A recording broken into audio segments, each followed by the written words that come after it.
Kepanikan terjadi saat kobaran api menghanguskan sejumlah rumah di permukiman padat di kawasan Tanjung Priok, Jakarta dini hari tadi.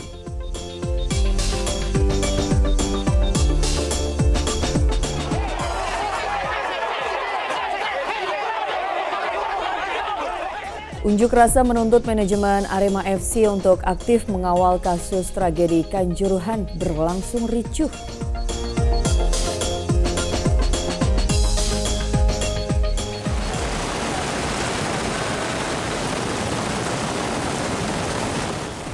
Satu dusun terisolasi usai banjir lahar dingin disertai material vulkanik dari Gunung Semeru menerjang kawasan desa Jugosari, Kabupaten Lumajang, Jawa Timur.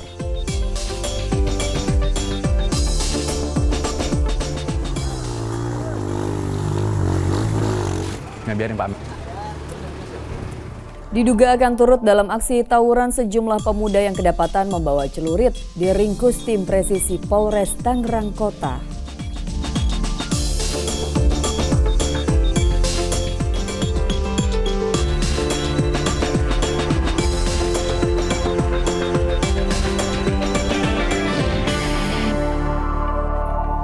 Halo, selamat pagi. Senang sekali saya Pratiwi Kusuma kembali menemani Anda di Fokus Pagi kali ini edisi Senin 30 Januari 2023. Dan seperti biasa dalam 1,5 jam ke depan kami hadir dengan rangkaian informasi dan juga peristiwa terbaru yang berhasil dihimpun tim redaksi kami hingga dini hari tadi. Kita awali informasi di Fokus Pagi hari ini pemirsa, di mana sejumlah rumah di permukiman padat penduduk di kawasan Warakas, Tanjung Priok, Jakarta Utara musnah terbakar Senin dini hari tadi. Kebakaran diduga berasal dari korsleting listrik. Ya Allah, tolong kayak yang lihat video gue, tolong panggilin Blambir. Dekat rumah gue kebakaran. Astagfirullahaladzim, ya Allah. Amukan sejago merah ini melanda sejumlah rumah warga di Jalan Warakas 1 Tanjung Priok, Jakarta Utara Senin dini hari tadi. Kobaran api membuat penduduk di permukiman padat ini panik, langsung berusaha memadamkan api dengan alat seadanya.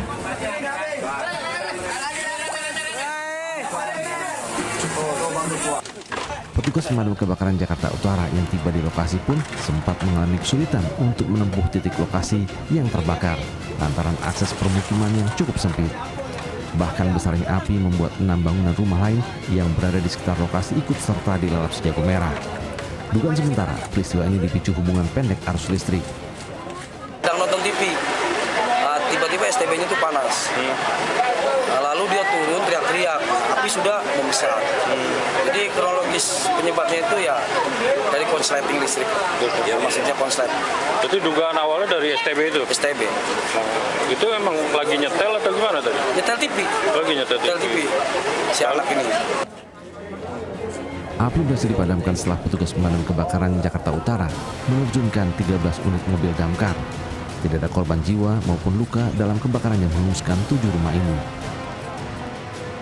Don Vito Samarta melaporkan dari Jakarta. Kobaran api juga menghanguskan sebuah pabrik pembuatan bohlam di kawasan Kedoya Utara, Kebonjeruk, Jakarta Barat. Saat kejadian, warga sempat mendengar suara ledakan dari dalam pabrik.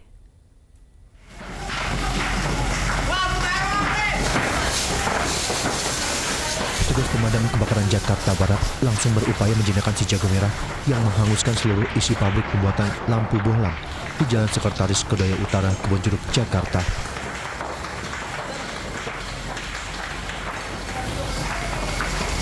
Saat kejadian, warga mendengar suara ledakan dari dalam pabrik. Diduga berasal dari tabung gas. Banyaknya material yang mudah terbakar membuat petugas kesulitan memadamkan api. Warga ada asap kebakaran, bahan-bahannya bekas bungkus lampu. Ini gudang atau gimana bang? Gudang. Dugaan sementara, api berasal dari korsleting listrik lantaran pabrik dalam kondisi tutup dan tidak ada aktivitas. Yang terbakar bohlam, jadi bohlam yang udah jadi Pak. Tapi yang tempat produksinya alhamdulillah aman. Jadi yang terbakar yang sudah ada produksi ya. Api berhasil dipadamkan 1 jam kemudian setelah 13 unit mobil pemadam kebakaran diterjunkan ke lokasi. Tim Liputan melaporkan. Kebakaran juga turut menghanguskan sebuah warung kelontong di Kabupaten Pringsewu, Lampung pada Minggu sore. Akibatnya 3 orang warga mengalami luka bakar saat mencoba memadamkan api.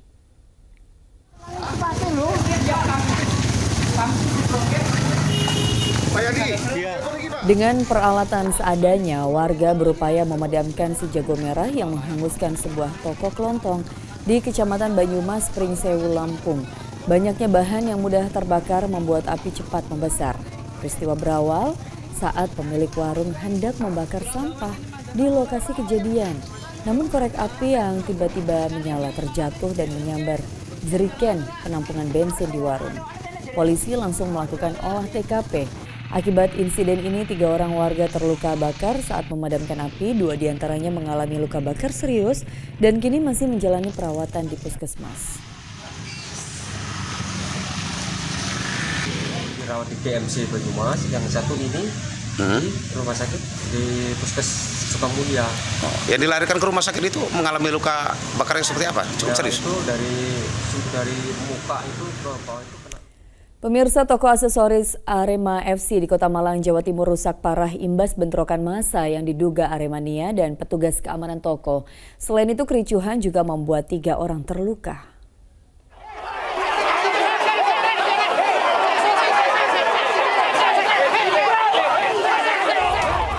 Kericuan terjadi saat sejumlah orang berpakaian hitam yang diduga Aremania berunjuk rasa di kantor Arema FC Kota Malang, Jawa Timur pada Minggu siang.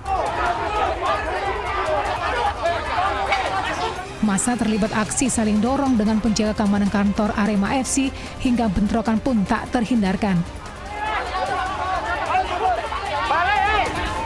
Diduga bentrokan dipicu aksi lempar batu dan kayu oleh sejumlah oknum ke kantor Arema FC yang berada di sebelah toko aksesori tim berjuluk Singo Edan tersebut.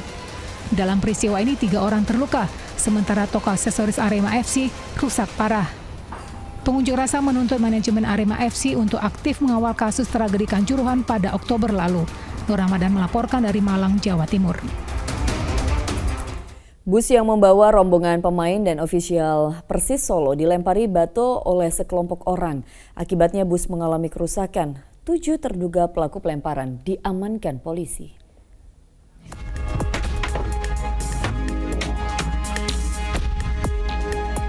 Suasana mencekam terjadi saat bus Persis Solo dilempari batu oleh sejumlah oknum supporter usai pertandingan melawan Persita di Jalan Kelapa 2, Kabupaten Tangerang, Banten.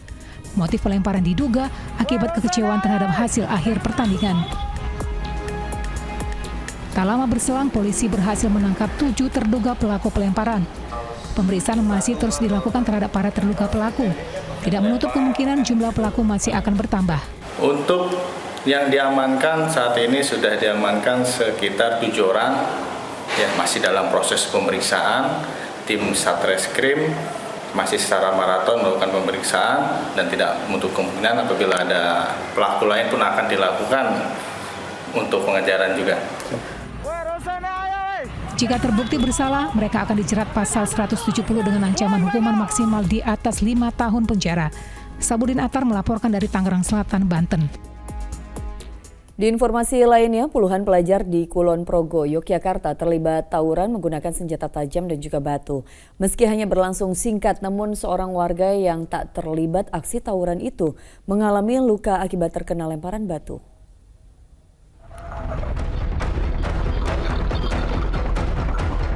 Seperti mendapat aba-aba, puluhan remaja mengendarai sepeda motor ini serentak memacu kendaraan mereka keluar dari sebuah gang. Beberapa pemuda membawa senjata tajam juga batu.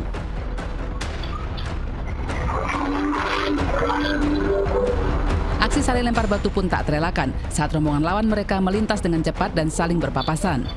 Meski tawuran itu hanya berlangsung singkat, namun aksi saling serang antar 2 kelompok pemuda itu pun menimbulkan korban.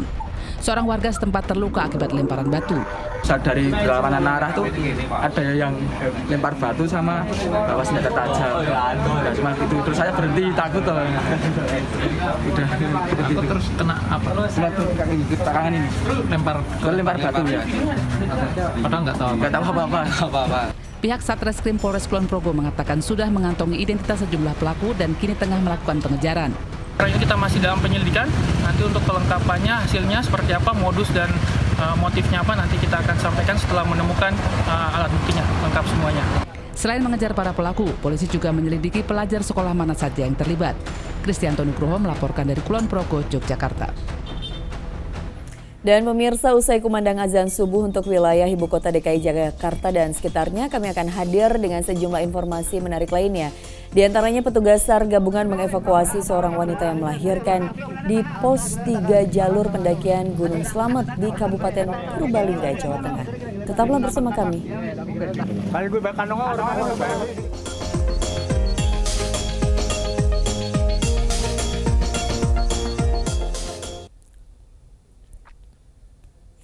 Ya, selamat menunaikan ibadah sholat subuh khususnya bagi Anda warga ibu kota DKI Jakarta dan sekitarnya. Kita lanjutkan informasi di pagi hari ini pemirsa. Gunung Semeru di Kabupaten Lumajang, Jawa Timur kembali melontarkan lava pijar sejauh 1 km ke sisi tenggara atau mengarah ke Besuk Kobokan. Lontaran guguran lava pijar Gunung Semeru terekam kamera pengawas atau CCTV relawan di Desa Oro-Oro Ombo, Pronojiwo, Kabupaten Lumajang, Jawa Timur. Dalam 12 jam terakhir, Gunung Semeru meluncurkan 10 kali lava pijar sejauh 1 km ke sisi tenggara atau Besuk Kobokan. Selain mengalami 34 letusan, Gunung Semeru juga berpotensi menimbulkan awan panas guguran dan banjir lahar hujan. BPBD Kabupaten Lumajang terus mengimbau masyarakat, khususnya warga di kaki Gunung Semeru untuk tetap waspada karena aktivitas vulkanik yang masih fluktuatif.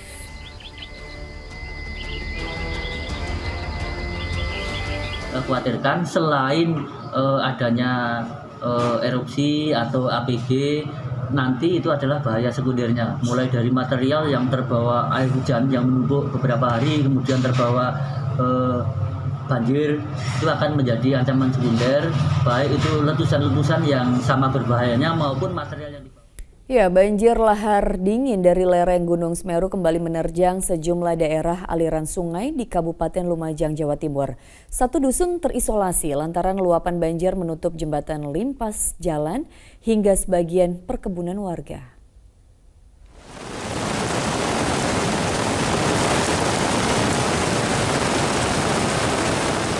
Banjir lahar dingin disertai material vulkanik dari Gunung Semeru menerjang kawasan aliran Sungai Regoyo di Desa Jugosari, Kecamatan Candipuro, Kabupaten Lumajang, Jawa Timur, Minggu petang. Akibat banjir lahar dingin menyebabkan satu dusun terisolasi karena arus meluap ke atas jembatan limpas dan menggenangi akses jalan. Selain itu, banjir juga melumpuhkan aktivitas penambangan pasir di sekitar aliran sungai. Peristiwa terjadi setelah kawasan puncak Gunung Semeru diguyur hujan dengan intensitas tinggi. Besar sekali nih Mas. Besar ya? Iya. Artinya mulai yang kemarin-kemarin paling besar sekarang ya? Yang paling besar sekarang ini. Kalau kemarin itu kecil, kalau ini besar ini. Dampaknya apa aja Pak? Dampaknya banyak ini Mas. Banyak yang rumah-rumah yang nggak bisa keluar ini. Terisolir ya? Ya. Belum ada laporan korban jiwa dalam peristiwa ini. Tim reaksi cepat BPBD Kabupaten Lumajang masih melakukan pendataan terhadap dampak kerusakan yang ditimbulkan. Nur Salim melaporkan dari Kabupaten Lumajang, Jawa Timur. Pemirsa, ruas jalan antar desa di Buleleng, Bali amblas usai diguyur hujan deras. Jalan yang rusak kini tak dapat dilalui kendaraan. Jalan penghubung antar desa di Kelurahan Sukasada, Buleleng, Bali ini amblas dan belum juga diperbaiki. Untuk menghindari bahaya, warga memasang rambu peringatan agar jalan yang rusak tidak dilalui. Warga harus berputar arah mencari jalur alternatif. Sebelum amblas, jalan sempat mengalami retak usai diguyur hujan deras pada pekan lalu. Perbaikan rencananya akan segera dilakukan agar jalan yang amblas dapat kembali dilalui kendaraan. Ruas ini dulu bagus mengalihkan arus lalu lintas.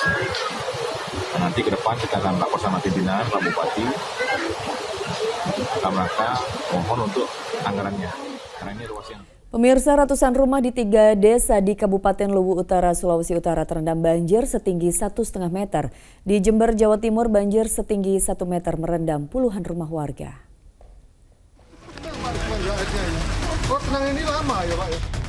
Sambil menuntut sepeda ibu ini dan sejumlah warga lainnya berupaya menerjang banjir yang merendam akses jalan di Kaliurang, Kecamatan Sumbersari, Jember, Jawa Timur, Minggu petang. Banjir setinggi 1 meter itu menyebabkan puluhan rumah warga terendam dan akses jalan penghubung lumpuh. Tak sedikit kendaraan mogok karena nekat menerobos banjir, bahkan sebuah angkot pun terjebak. Selain karena hujan deras, banjir juga diperparah oleh buruknya sistem drainase. Warga mengeluh karena banjir kerap terjadi kala musim penghujan. Berkali-kali ini sampai tidak bisa ngitung, hampir tiap tahun. Ini sudah 2 kali, cuma berapa bulan jedanya ini Mas? Banjir lagi? Iya, cuma berapa, mungkin akhir tahun atau kapan itu kan sudah 2 kali lagi. Ini kemarin parah lagi kemarin itu. Banjir yang merendam permukiman warga di Kabupaten Luwu Utara, Sulawesi Selatan terus meluas. Minggu siang, banjir setinggi 1,5 meter kini merendam ratusan rumah di 2 desa di Kecamatan Malengke Barat dan Desa Lembang-Lembang, Kecamatan Baebunta Selatan. Selain rumah, banjir juga merendam tempat ibadah, sekolah, fasilitas umum, dan puluhan hektar sawah. Hujan deras di hulu Sungai Rompong memicu debit air bertambah hingga membuat tanggul penahan sungai jebol. Warga berharap pemerintah daerah segera memperbaiki tanggul sungai agar mereka kembali hidup normal. Tidak sekolah, bagaimana sekolahnya di situ? Ada yang di pos-pos sekolah itu. Kenapa tidak mengungsi ibu? Ya bagaimana kita mengungsi? Biaya itu mengungsi anak-anak tak kesan deh. Banjir juga merendam ratusan rumah warga di Desa Tunggul Irang Ilir, Martapura, Banjar, Kalimantan Selatan. Selain rumah, banjir juga memutus akses jalan antar desa. Ketinggian banjir berkisar antara 30 cm hingga 40 cm. Banjir terjadi akibat curah hujan tinggi dan meluapnya air Sungai Riam Kiwa. Tim Liputan melaporkan.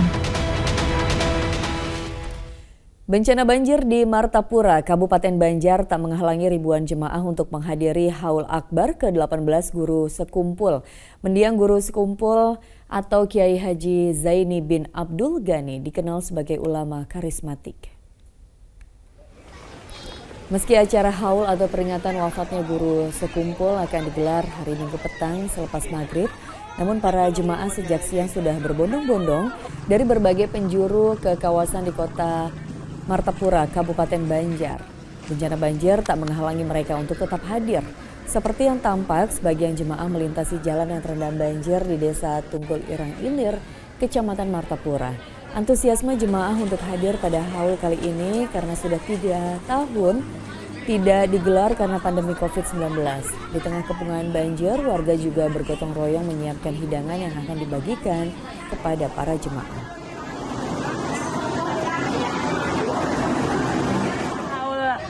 Yang ke-18, alhamdulillah kamu ikuti tahun ini. Alhamdulillah. Gimana tanggapannya nih Bu mengenai banjir ini Bu? Gimana lagi sih, keserangganan ini setiap tahun Pak. Alhamdulillah warga kami penuh dengan semangat. Melihat sendiri kan tadi bekerja ibu-ibu, bapak-bapak yang iwak lagi. Pada Minggu malam, ribuan jemaah Haul Guru Sekumpul memadati sejumlah kawasan di Kota Martapura, Kabupaten Banjar. Banyaknya jemaah membuat kawasan Sekumpul penuh sesak sehingga jemaah harus mengikuti peringatan haul di jalan-jalan. Guru Sekumpul atau Kiai Haji Zaini bin Abdul Ghani dikenal sebagai ulama asal Martapura, Kabupaten Banjar yang sangat berpengaruh. Peringatan hari wafatnya ulama karismatik ini selalu dibanjiri para jemaah.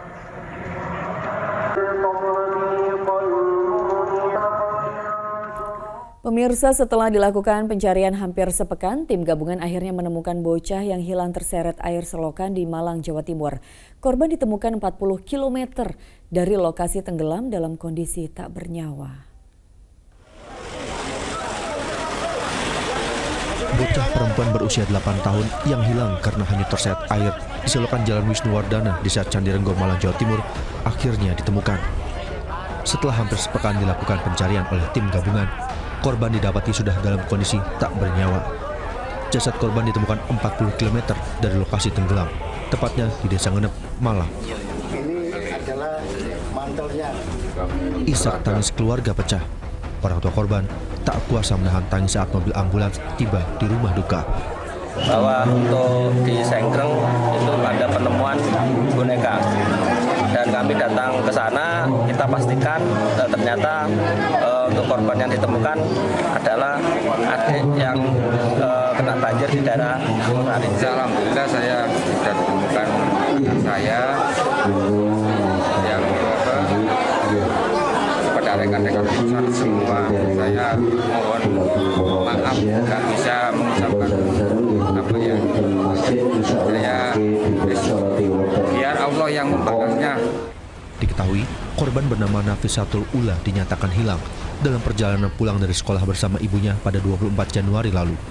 Saat melintas di kawasan Candi Renggo, sepeda motor yang dikendarain ibunya mogok akibat banjir karena hujan deras.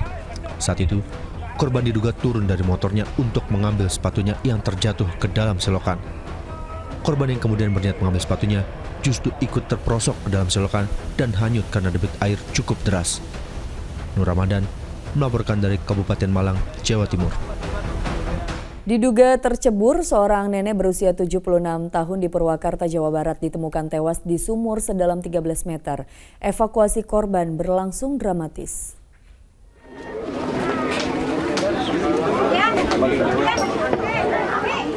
Warga berkerumun di belakang rumah nenek Asih yang mengalami peristiwa tragis di Dusun Babakan, Desa Purwada di Kabupaten Subang, Jawa Barat.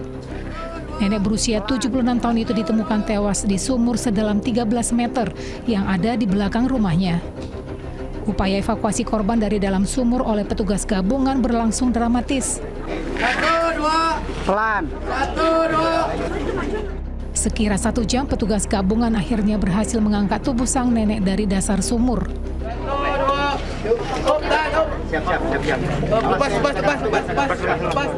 Keluarga sempat mendengar suara benda jatuh di dalam sumur, namun mereka tak mengira suara itu berasal dari tubuh sang nenek yang pagi hari dicari-cari. Diduga sang nenek tercebur ke sumur pada Minggu subuh. Mendengar suara bunyi jatuh itu kurang lebih jam 5 subuh, jam 5 pagi.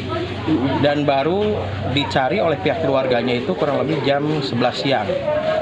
Ya, setelah dicari ke sana ke sini, ternyata timbul kecurigaan bahwa masuk ke dalam sumur. Dan ternyata keluarga menolak dilakukan autopsi terhadap jenazah dan menerima peristiwa yang dialami korban murni kecelakaan. Zainal Arifin melaporkan dari Kabupaten Subang, Jawa Barat. Pemirsa, seorang wanita pendaki Gunung Lawu asal Madiun, Jawa Timur ditemukan meninggal dunia di kawasan Geger Boyo, Gunung Lawu. Sementara itu, seorang wanita melahirkan di pos 3 jalur pendakian Gunung Slamet di Kabupaten Purbalingga, Jawa Tengah. Tim SAR gabungan Kabupaten Purbalingga, Jawa Tengah mengevakuasi seorang wanita yang melahirkan di pos 3 pendakian puncak Gunung Slamet. Jalur pendakian yang terjal dan dalam kondisi licin tak menyurutkan semangat tim SAR gabungan untuk melakukan evakuasi. Untuk memudahkan evakuasi, tim SAR gabungan membawa sang ibu dan bayi yang baru dilahirkan menuju perkampungan dengan cara ditandu menggunakan kain dan batang bambu. Setelah menempuh jalanan terjal selama 3 jam, ibu dan bayinya berhasil sampai di perkampungan dengan selamat. Sang ibu yang diketahui bernama Sartini merupakan seorang pedagang yang biasa berjualan di pos 3 jalur pendakian puncak Gunung Slamet. Saat berjualan, Sartini tiba-tiba lemas dan melahirkan di kiosnya dengan dibantu oleh sejumlah pendaki dan para pedagang di pos pendakian. Kita setelah mendapat info, kita langsung koordinasi dengan pihak Pemdes tempat, juga istilahnya bidan desa dan juga pihak Polsek dan juga ke pihak Kepala BPBD Purbalingga. Kita langsung menurunkan personil untuk penjemputan Ibu Sartini. Setelah berhasil dievakuasi, tim medis langsung melakukan pemeriksaan kondisi kesehatan sang ibu dan bayinya. Setelah keduanya dinyatakan sehat, sang ibu dan bayi yang baru dilahirkannya langsung diperbolehkan pulang. Sementara di Kabupaten Karanganyar, Jawa Tengah, seorang pendaki wanita ditemukan meninggal dunia di kawasan Gegerboyo, Gunung Lawu. Sejumlah relawan dibantu petugas PMI Karanganyar terus berkoordinasi dengan petugas SAR yang naik ke Gunung Lawu untuk mengevakuasi jasad korban. Korban mendaki gunung tanpa diketahui keluarganya. Ayah korban baru mengetahui anaknya mendaki gunung setelah mendengar kabar bahwa putrinya ditemukan meninggal dunia. Hari Jumat pagi dia itu bawa pakaian 3 koli, biasanya memang sering pakaian kan dilaundrikan. Laundry itu saya mikirnya nggak mikir kemana-mana, biasanya pulang paling 2 jam pulang ke rumah gitu. Kondisi cuaca hujan badai di atas Gunung Lawu menjadi kendala tim SAR menuju lokasi korban. Jasad korban ditemukan keluar dari jalur pendakian.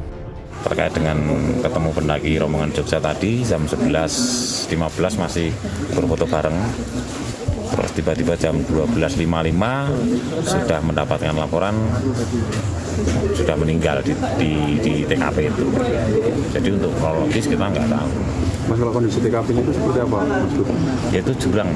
Belum diketahui dari pos pendakian mana korban mendaki gunung. Karena di sejumlah pos pendakian di wilayah Karanganyar, korban tidak terdaftar di pos registrasi.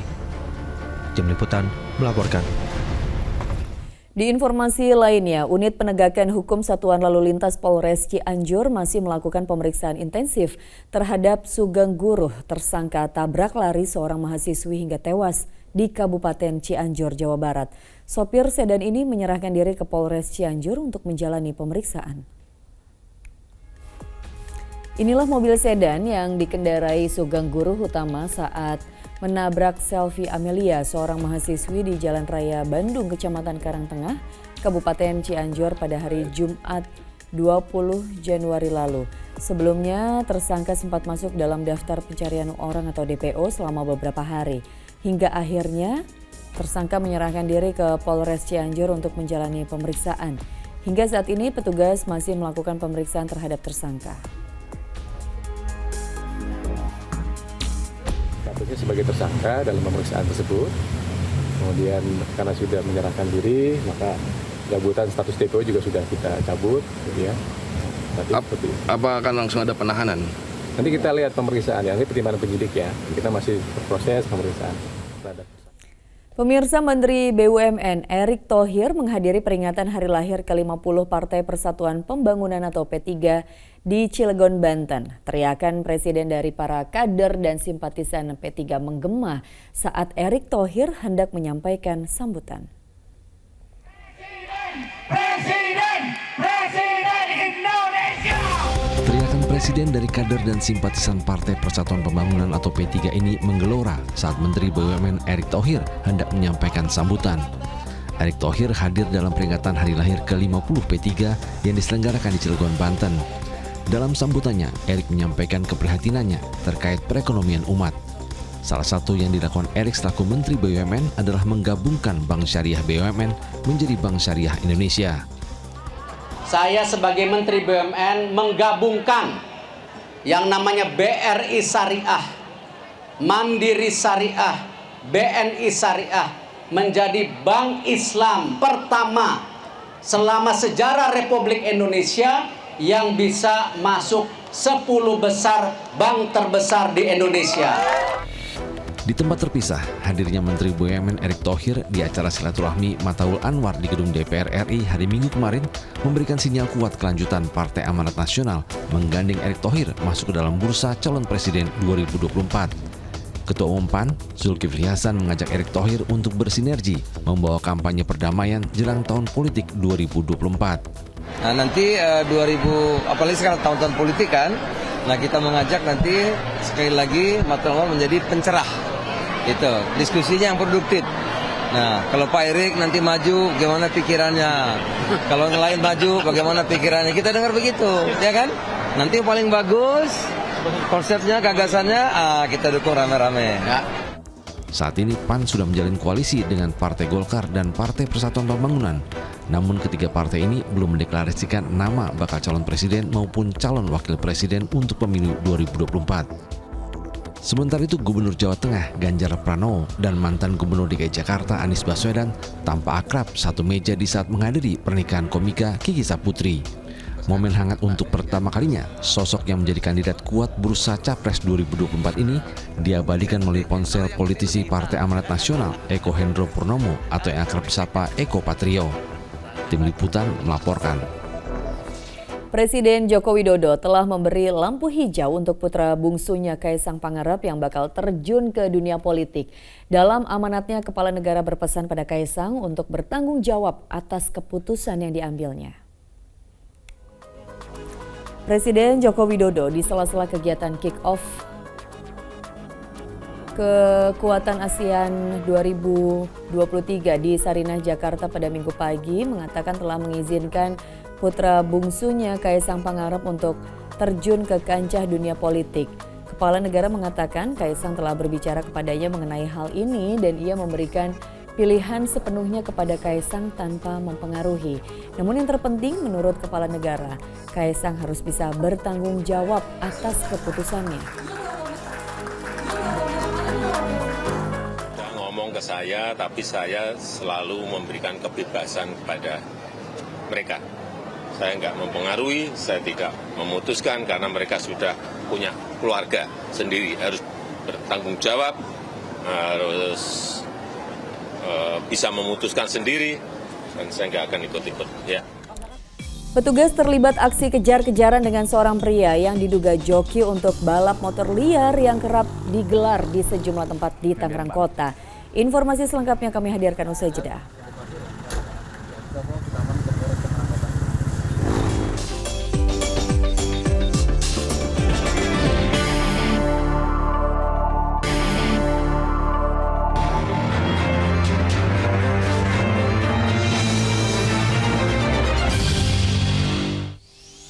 Anda kembali menyaksikan Fokus Pagi bersama saya Pratiwi Kusuma. Kita lanjutkan informasi di pagi hari ini pemirsa.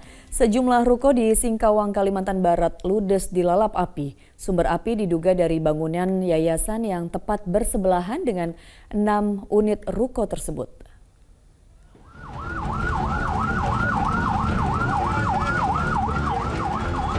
Api yang berkobar-kobar dengan cepat melalap sejumlah bangunan sebuah yayasan di Jalan Hermansyah, Singkawang, Kalimantan Barat pada Minggu siang. Kuatnya hembusan angin membuat 6 ruko yang berada di sebelah bangunan itu turut terkena amukan si jago merah. Akibatnya, ruko yang merupakan toko kelontong dan warung itu mengalami kerusakan. Penyelidikan sementara kebakaran berasal dari dapur bangunan yayasan, namun belum diketahui asal api tersebut. Karena ketika salah satu petugas yayasan membuka pintu ruangan, didapati asap tebal sudah mengepul.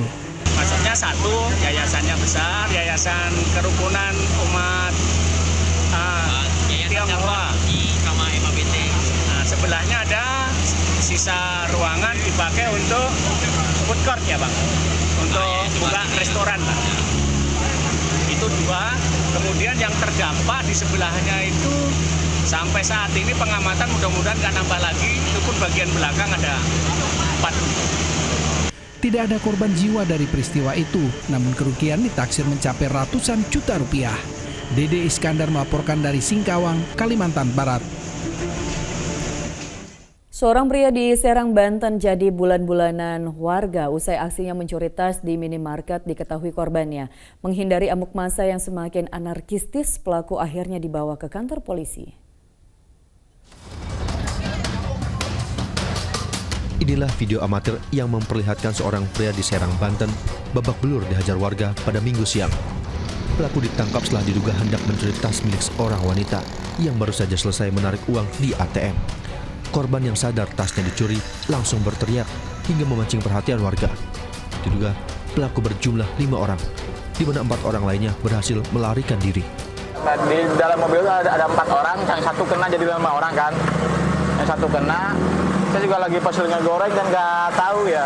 Tiba-tiba si ibu itu teriak maling-maling gitu kan. Saya kira yang maling mobil dan ternyata ngambil tas yang isi ATM semua gitu. Pelaku yang tertangkap basah warga sudah dibawa ke Polresta Serang untuk diperiksa lebih lanjut. Ariel Maranus melaporkan dari Kota Serang, Banten. Aksi pencurian sepeda motor yang kerap terjadi di ibu kota membuat warga geram. Lantaran kesal dengan tindak kejahatan itu, warga tak dapat menahan emosi ketika pelaku pencurian tertangkap. Rekaman CCTV ini menjadi petunjuk warga untuk mengenali sosok pencuri yang beraksi di Gang Penegak 5 Palmeriam, Matraman, Jakarta Timur. 2 pelaku saling berbagi peran saat mengambil sebuah sepeda motor milik korban yang parkir di depan rumah. Rekaman itu kemudian disebarkan melalui media sosial sehingga ada warga yang mengenali maling tersebut. Keberadaannya pun sudah teridentifikasi sehingga warga mengatur siasat untuk membekuknya.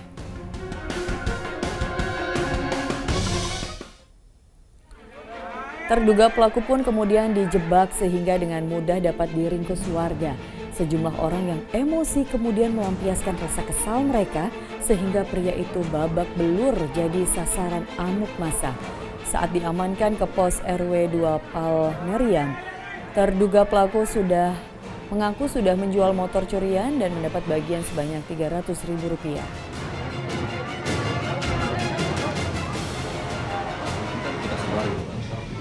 Ternyata ada orang yang mengenali gitu kan. Kalau yang kenal, akhirnya orang tersebut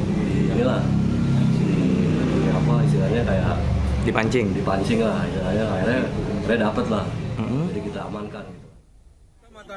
Sementara itu di Tanjung Priok, Jakarta Utara, seorang pria babak belur dihakimi massa setelah terpergok mengambil motor warga di Jalan Papanggo, Tanjung Priok. Pria yang baru selesai menjalani hukuman karena kasus pencurian kendaraan bermotor itu kedapatan tengah mencungkil kunci kontak motor korban. Warga lalu menyerahkan terduga pelaku ke Mapolsek Tanjung Priok untuk diperiksa.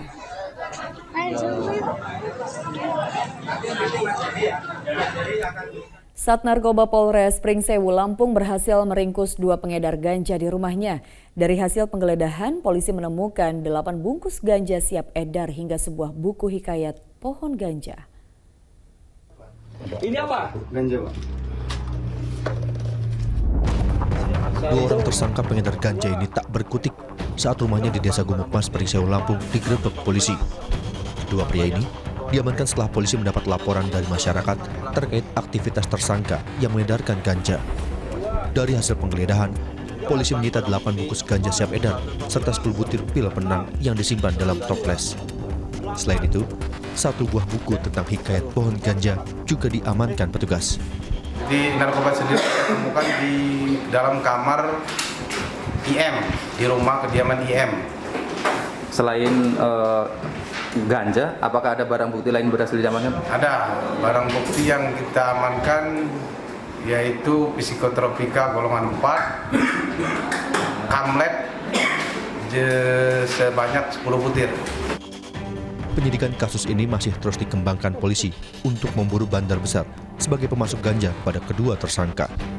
Atas perbuatannya, keduanya akan dijerat dengan pasal narkotika dengan ancaman hukuman maksimal 15 tahun penjara. Adi Susanto melaporkan dari Pringsewu, Lampung. Pemirsa, tindak pidana pencurian besi semakin merajalela. Dugaan pencurian pagar pembatas jalan di depan RSUD Koja, Jakarta Utara terekam kamera warga. Inilah aksi 2 orang pria yang diduga melakukan pencurian besi pagar pembatas jalan yang berada di ruas Jalan Deli Koja, Jakarta Utara, tepatnya di depan RSUD Koja yang terekam melalui telepon genggam milik warga. Tampak dari kejauhan, kedua pelaku tengah berusaha mencopoti besi pagar pembatas. Sementara berdasarkan pemantauan di lokasi kejadian pada Minggu siang, tampak bekas sisa aksi dugaan pencurian tersebut. Terlihat ada lubang pada tembok pagar. Sementara besi pagar sudah tidak ada. Parahnya, sebagian besar besi pagar pembatas jalan dan taman di lokasi ini sudah hilang. Saya melihat 2 orang yang mencurigakan kayak gitu, Bang, kayak mengulitin besi bekas pagar coran kayaknya, Bang. Ya curiga sih, Bang, karena dia nggak bawa alat apa-apa, kayak cuman bawa kayak perlengkapan seadanya sama batu doang. Nah, bisa videoin, udah saya laporin tuh, Bang, ke pihak Jaki. Pasca terungkapnya pembunuhan berantai Wawon CS, Polres Cianjur membuka pengaduan untuk korban dan keluarga korban yang sempat berinteraksi dan nyaris menjadi korban. Hingga saat ini Polres Cianjur belum menerima aduan dari warga yang merasa menjadi korban kekejaman tersangka Wawon CS. Hingga saat ini posko pengaduan untuk warga yang menjadi korban kekejaman Wawon CS, tersangka pembunuhan berantai, belum menerima adanya pengaduan dari warga. Posko pengaduan untuk korban dan layanan hotline yang dibuka sejak 1 pekan lalu ini belum ada aduan yang merasa kehilangan keluarga dan menjadi korban dari kekejaman pembunuhan berantai yang dilakukan tersangka Wawon CS. Sampai dengan saat ini, sejak diterbitkannya posko pengaduan orang hilang yang berhubungan dengan Wawon dan kawan-kawan, belum ada yang melaporkan baik keluarganya ataupun saudaranya yang kehilangan yang berhubungan dengan tersangka. Kasus pembunuhan berantai atau serial killer Wawon CS menjadi sorotan. Tak hanya menyelidiki dugaan adanya korban tambahan, polisi juga menelusuri aliran dana korban ke para tersangka yang diduga mencapai 1 miliar rupiah. Klaim dapat menggandakan uang jadi kedok tersangka menjerat para korbannya.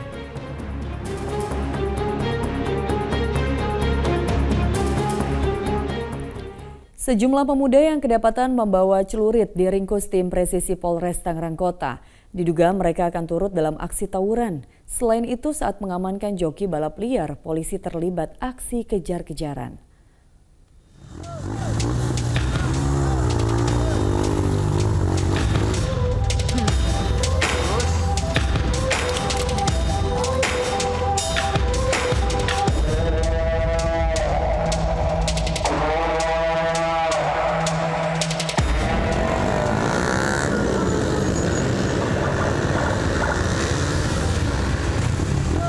Sejumlah personel tim presisi Polres Tangerang Kota mengejar pengendara motor yang mencurigakan saat tengah berpatroli di kawasan Jatiuwung, Tangerang Kota Minggu dini hari. Kecurigaan menebal lantaran pria itu langsung memacu motor dengan kecepatan tinggi tatkala melihat polisi.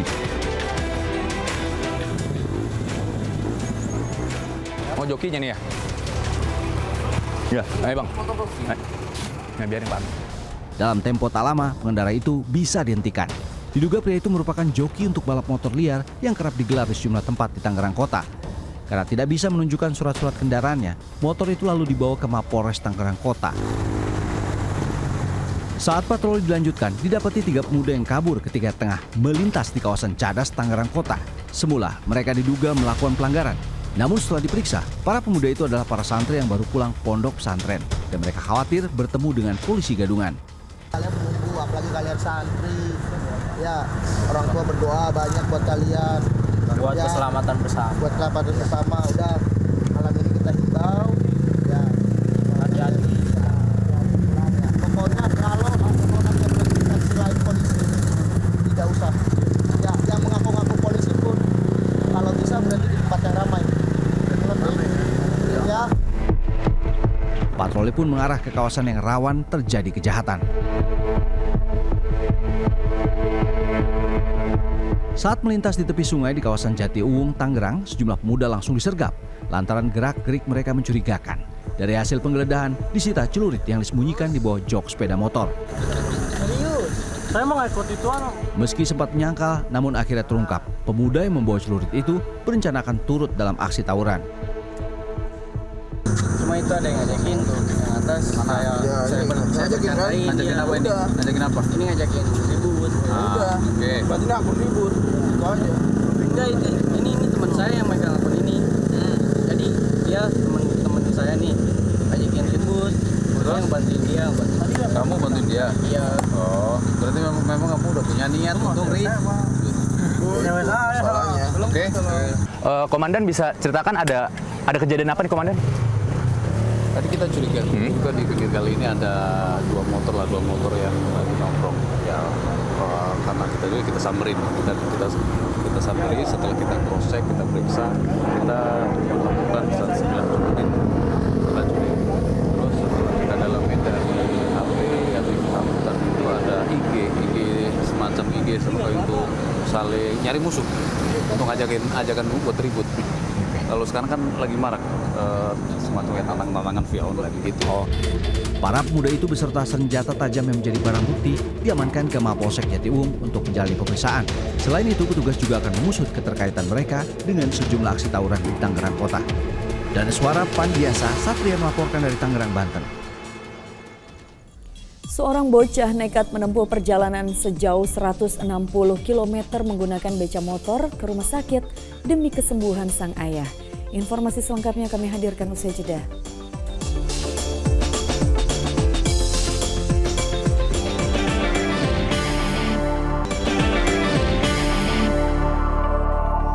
Terima kasih Anda masih bersama kami di Fokus Pagi. Kita lanjutkan informasi pagi ini. Pemirsa, banyaknya buaya muara yang sering muncul di sekitar sungai di Padang Pariaman, Sumatera Barat membuat warga resah dan berupaya menangkap reptil tersebut.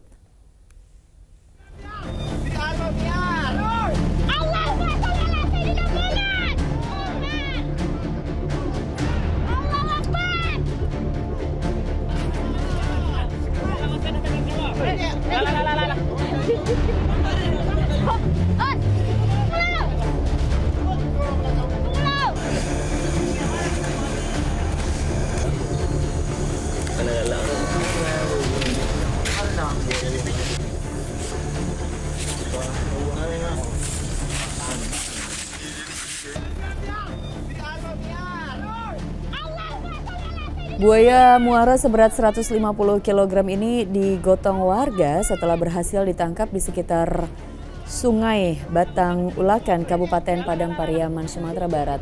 Penangkapan hewan reptil itu dipicu keresahan warga lantaran di sekitar sungai sering bermunculan buaya yang diduga berjumlah sekitar 4 ekor. Warga lantas berinisiatif menangkap hewan buas tersebut demi mencegah kejadian yang tidak diinginkan.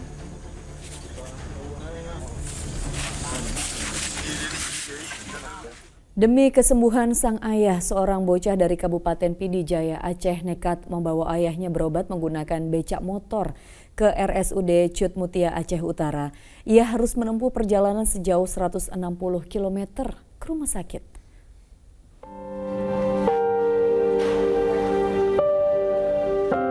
Sudah tepat anak ini diberi nama Rahmat. Betapa tidak, bocah laki-laki berusia 12 tahun ini bagaikan malaikat bagi ayahnya yang tengah sakit keras. Demi kesembuhan ayahnya, bocah laki-laki yang duduk di bangku kelas 6 SD itu berani membawa sang ayah mengendarai becak motor berobat ke rumah sakit Cut Mutia di Aceh Utara. Rahmat harus menempuh jarak 230 km dari rumahnya di Desa Gelanggang, Kecamatan Ulim, Kabupaten Pidijaya, Aceh. Perjalanan itu rutin dilakukan 3 kali dalam 1 bulan. Ia bahkan harus membolos sekolah demi merawat sang ayah karena ibunya sudah lebih dulu meninggal dunia. 6 bulan. Berarti dalam sebulan tuh berapa kali bisa? 3 kali. 3 kali. Ya. Tuh bapak sakit apa nih? Itu nggak keluar kencing, hatinya lecet. Berarti untuk selama ini untuk memenuhi kebutuhan keluarga Rahmat itu gimana? Nanti ada orang kasih dokter gitu. Rahmat apa nih yang paling Rahmat butuhkan sekarang? Sembuh ya. Meski sudah 6 bulan rutin mengantar sang ayah dengan becak motor, kisah pilu keluarga ini baru tersebar luas saat ada seorang warga mengunggahnya di media sosial. Ramadan melaporkan dari Aceh Utara, Aceh.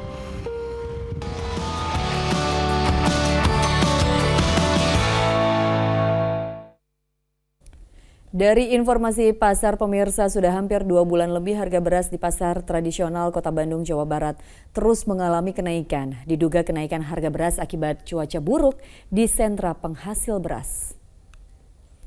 Masyarakat kini dipusingkan dengan kenaikan harga beras yang sejak 2 bulan terakhir terus merangkak naik. Di pasar tradisional Kota Bandung, kenaikan harga beras bervariasi mulai dari Rp500 maksud kami hingga Rp1.500 per kilogramnya. Bahkan dalam kurun waktu 2 bulan ini harga beras sudah naik 3 kali lipat.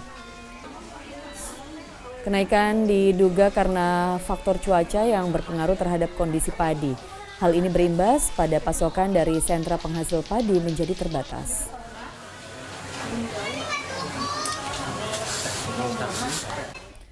Minyak goreng kita yang merupakan program pemerintah melalui Kementerian Perdagangan mengalami kelangkaan di Ibu Kota Jakarta dan sejumlah daerah.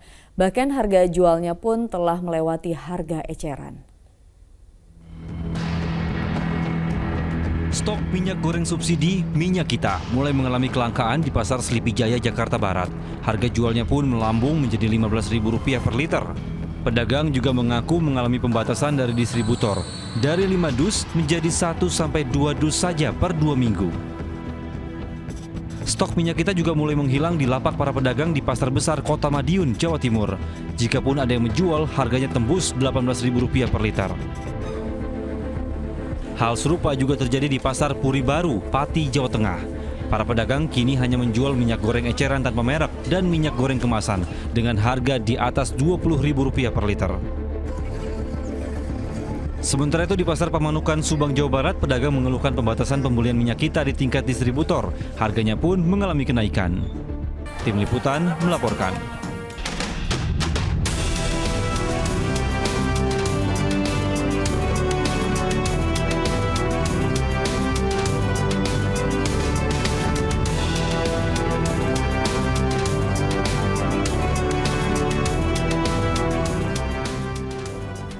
Kita beralih ke informasi lain. Melihat banyaknya sampah plastik di lingkungan sekolah membuat para siswa dan guru di SMA Negeri 1 Pulau Punjung, Kabupaten Dharmasraya menyulapnya menjadi paving block.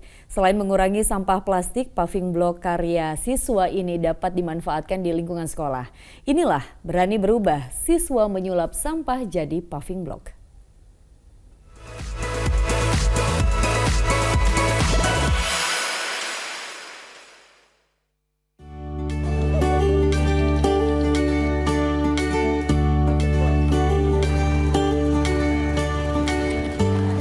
Kami menampilkan kegiatan proyek siswa kita. Ini merupakan kegiatan di luar intranya. Seperti kita ketahui dalam kurikulum Merdeka itu 25% kita membina karakter siswa kita melalui P5, proyek penguatan profil pelajar Pancasila.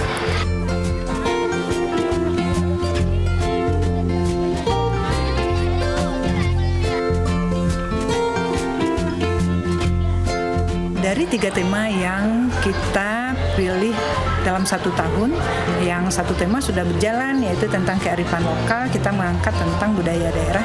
Kemudian untuk yang kedua ini kita mengangkat kompetensi untuk anak kita untuk memberikan bekal kehidupan di masa depannya. Kita membuat paving block dari sampah plastik. Ini kami ambil karena kita untuk mengatasi masalah sebegitu banyaknya sampah plastik terus dihasilkan tiap hari di sekolah ini.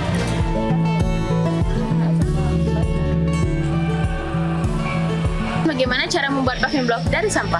Yang pertama, mengumpulkan sampah yang ada di lingkungan sekitar, terutama sampah plastik. Kemudian, sampah plastik akan dimasak di dalam sebuah katel dan ditunggu hingga mencair. Setelah adonan sampah mencair, kita tambahkan sedikit oli dan pasir, lalu diaduk secara homogen. Setelah adukan sampah merata, dipindahkan ke dalam cetakan. Cetakan kemudian direndam di dalam air, dan setelah ditunggu beberapa saat, paving block dapat dikeluarkan dari cetakan dan siap digunakan. Paving block ini bisa kita perbanyak lagi, bisa kita produk lagi, terutama kita gunakan untuk sekolah aja dulu karena kita memang butuh banyak untuk di paving block area-area kita ini dan mungkin untuk pembuatan taman di sekolah kita ini. Kami pelajar SMA Negeri 1 Pulau Punjung menyulap sampah menjadi paving block. SMA Negeri 1 Pulau Punjung berani berubah.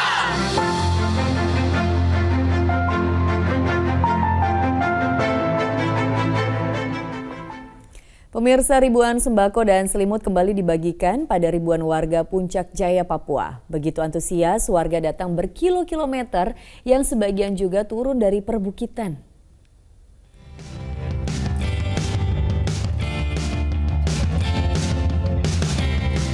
Lapangan Gereja Gidi, Antioquia, Distrik Mulia, Kabupaten Puncak Jaya, hari Minggu menjadi sedikit berbeda.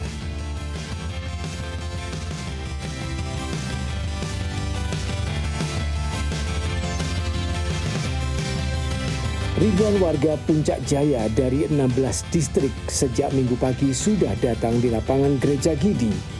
Banyak di antara mereka yang datang dari tempat jauh, bahkan dari pegunungan. Sebagian mereka yang hadir nampak juga orang-orang tua yang memegang adat. Hal ini bisa dilihat dari jari jemari mereka yang tidak lengkap, dipotong untuk menghormati keluarga yang meninggal. Jika jari terpotong 2, maka 2 dari keluarga mereka sudah meninggal.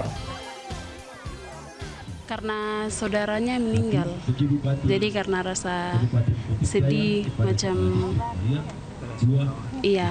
makanya dipotong.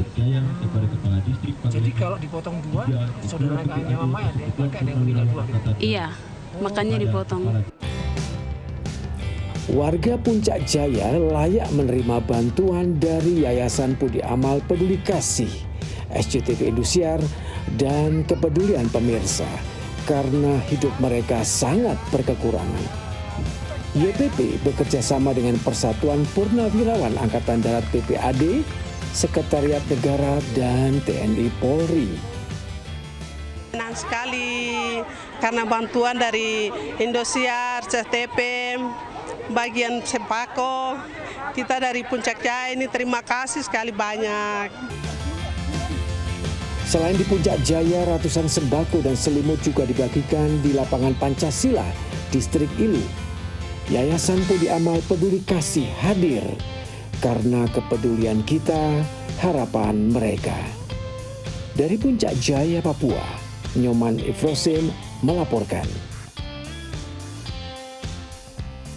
Persija Jakarta berhasil memetik kemenangan tipis 1-0 kala menjamu Persikabo 1973 di Stadion Patriot Candrabaga, Bekasi Minggu sore. Fokus Pagi segera kembali.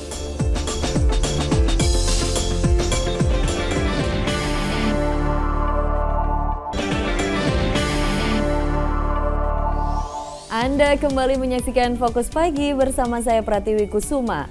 Pemirsa, dari pekan ke-21 BRI Liga 1, Persija Jakarta naik ke puncak klasmen sementara usai menang tipis 1-0 atas Persikabo 1973. Gol kemenangan Macan Kemayoran dicetak Abdullah Yusuf Helal dari titik putih.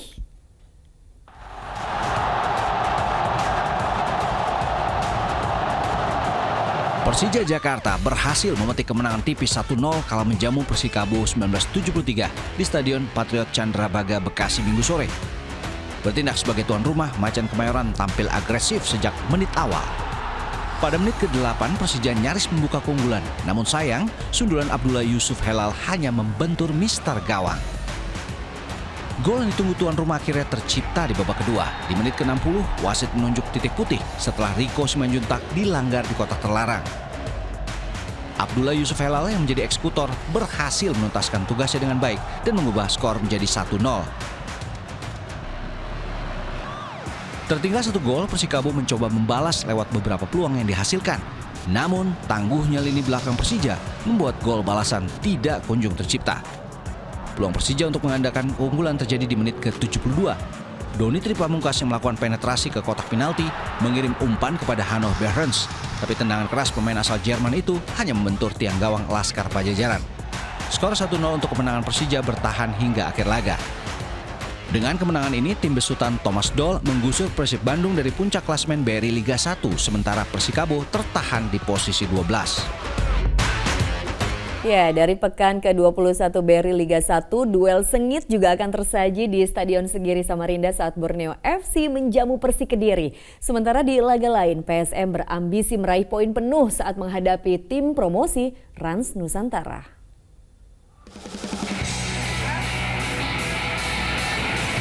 PSM Makassar bertekad memutus rentetan hasil minor saat menghadapi Rans Nusantara FC dalam lanjutan pekan ke-21 BRI Liga 1. Duel ini akan berlangsung di Stadion B.J. Habibie, Parepare, Sulawesi Selatan, Minggu sore. Dalam 2 laga terakhir, PSM gagal meraih poin penuh, sehingga posisinya di puncak klasemen terus menurun dan kini bertengger di urutan ketiga. Di kubu seberang, performa Rans musim ini juga belum memuaskan.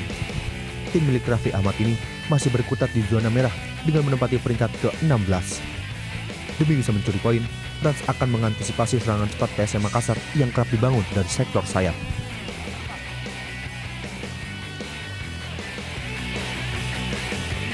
Laga sengit lainnya juga akan tersaji di Stadion Segiri Samarinda, kala tuan rumah Borneo FC menjamu Persik Kediri. Jelang laga nanti, ketajaman di lini depan Persut Etam menjadi salah satu fokus yang harus dibenahi tim pelatih. Pasalnya, dalam 4 laga terakhir, Borneo hanya mampu mengukir 1 gol saja.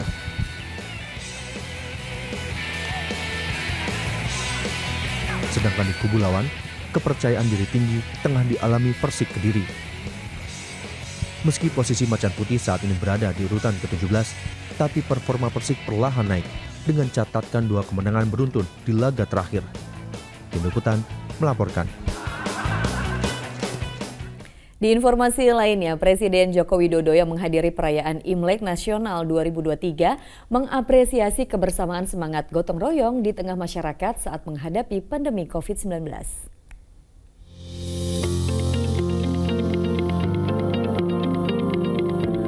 Perayaan Perayaan Imlek tahun 2023 digelar oleh Gabungan Organisasi Masyarakat Tionghoa Indonesia di Monumen Pembebasan Irian Barat, Lapangan Banteng, Jakarta Pusat Minggu sore, dihadiri Presiden Joko Widodo dan sejumlah pejabat negara. Dalam kesempatan itu, Presiden menyampaikan penghargaan kepada masyarakat karena semangat kerjasama dan gotong royong yang tinggi hingga membuat Indonesia mampu melewati masa pandemi COVID-19 yang berat. Tapi yang saya sangat senang dan sangat menghormati budaya kita, budaya tolong-menolong, antar tetangga, antar kawan, antar sesama pada saat pandemi. Saling membantu, saling bergotong royong, saling bergandengan, dan itulah negara kita Indonesia, negara Pancasila. Senada dengan harapan Presiden, Ketua Perayaan Imlek Nasional juga berharap agar momentum tahun baru ini bisa melanjutkan semangat gotong royong, terutama untuk UMKM. Novisal melaporkan dari Jakarta. Dan pemirsa, laporan tadi sekaligus menutup kebersamaan kita dalam Fokus Pagi hari ini. Mewakili tim redaksi dan kerabat kerja yang bertugas, saya Pratiwi Kusuma pamit undur diri. Selamat pagi, selamat beraktivitas, sampai jumpa.